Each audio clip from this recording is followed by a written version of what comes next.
Hey guys, it's Unknown Secret Productions, and today we're going to be taking a look at the Transformers Earthrise Voyager Starscream.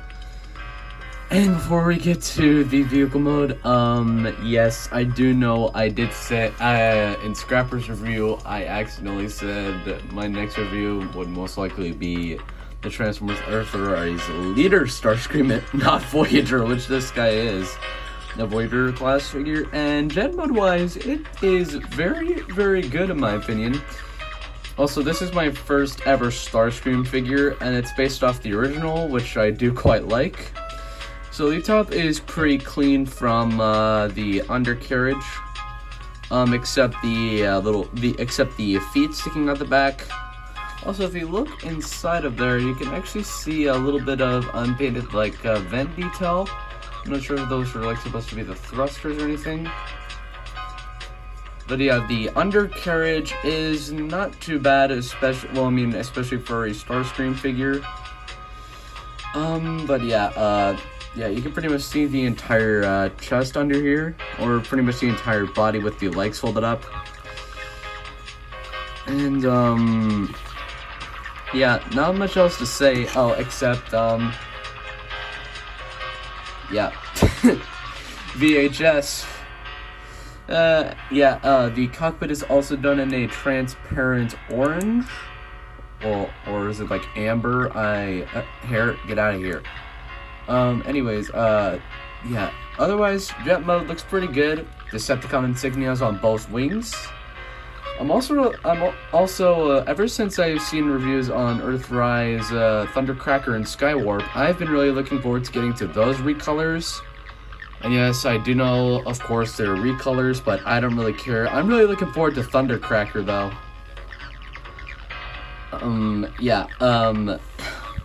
With that over with, let's dive into the transformation.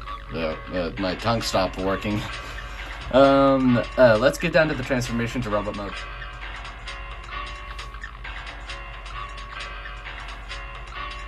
And here we have Earthrise Starscream in his robot mode, and in my opinion, he looks quite good. With the head sculpt, there is a little thing that goes on with it, mainly with the little paint chipping issue with this figure, mainly with the head. I can't wrap my head around why they sculpted it in a blue plastic instead of like gray or something like a dark shade of gray. So it would have looked better and not like this. But yeah, the head sculpt, it's pretty nice. And for anyone wondering, no, I still haven't seen the Earthrise collection yet. It is on Netflix. I do know that. I did see it, but I haven't gotten a chance to watch it just yet. But I will get to it eventually. Oh, and no, I haven't seen the War for Cybertron, Netflix trilogy either. But, yeah, of course, if you saw in the transformation, the no-rays are a case of parts forming, which, I'm not a big fan of, but I don't really care too much for parts forming. But, yeah, I mean, as of a backpack, there is really no backpack. Oh, the nose cone, yeah, there is a couple different ways that you can, position it. You can either have it like this, which I like it which is the way that I like it because it resembles more of the G1 toy, I think, which I never had. Or you can, flip it, like, down like that, but I don't really like the look of that too much. And the Decepticon insignias are still there, of course, but they're upside down this time. But yeah, nonetheless, really nice sculpted detail. And articulation-wise, the head is on a ball joint, so you can look up that far and look down that far. But before I get onto the rest of articulation, what I would recommend doing before, when you get this figure before you transform it. For transformation, they say to just leave it like this and flip this thing over the head. But what I do is turn the head around, so that way it kind of prevents paint chipping from the front of the head, so it looks better. Just letting you know that. The arms can rotate. The wings are also on a hinge joint, and they can flap. They can do the full 360 if you use the outward movement, a bicep swivel, a decent bend at the elbow, a hinge joint at the wrist, which is for the transformation. No waist swivel. The crotch guard is one piece, and for some reason this side likes to go like that. Anyway, the legs can kick around that far, can't really move back that far due to the butt flap.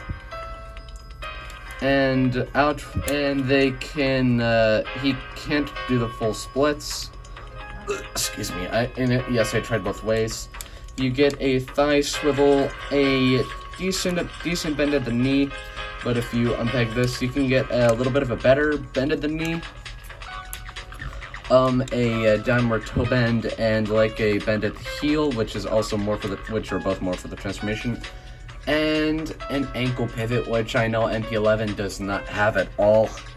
So out of the two, this compared to that, I think that one is superior. Yeah, this one is superior, I'm saying. Also, as for accessories, it doesn't come with any except the no rays.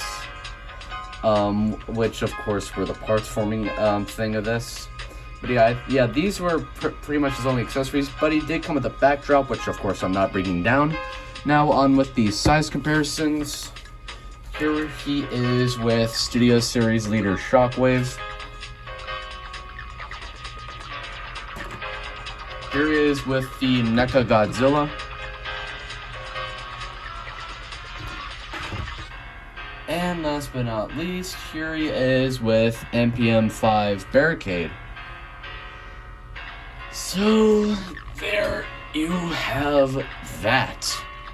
Also, I'm recording this after I recorded the rest of the video, but I almost forgot to mention the packaging. But as far as the box goes, as far as the box goes, there we go. You get Starscream, Transformers Earthrise for Cybertron Trilogy, officially licensed Hasbro and Takara product. Let's start the box, you get some of the Earthrise characters orbiting Earth across the Atlantic Transformers. On the side of the box, you get your image of Starscream, 5 different languages of Voyager class. On the top of the box, Transformers War for Cybertron Trilogy. Also, my packaging is damaged with the Decepticon insignia. On the bottom, you see stuff and barcodes. On the back of the box, you have your product shot with Earthrise Starscream in both robot and vehicle mode, Transformers in 30 steps. And, Battlemasters WFC-E2. Okay. And okay, so some final thoughts before I go. As for the painting and sculpting, it's pretty good. I wish that the paint was a bit better. And if they included like turning the head around in the instructions, I think that would have kind of fixed the paint chipping issue. If whatever. Apart from that, it's decent enough painting, and the sculpting is very good as well. The only other place where I have found that is prone to paint chipping is like these parts during transformation. But yeah, he's a decent figure. I would recommend picking him up, but not as much as MPM5 or Skipjack. Also, yeah, Darth Megatronus is back. The parts forming thing of this I don't really mind. Same thing with the upside down Decepticon insignias, and that's pretty much it for this review. And as always, I'll see you all in the next video. Peace out.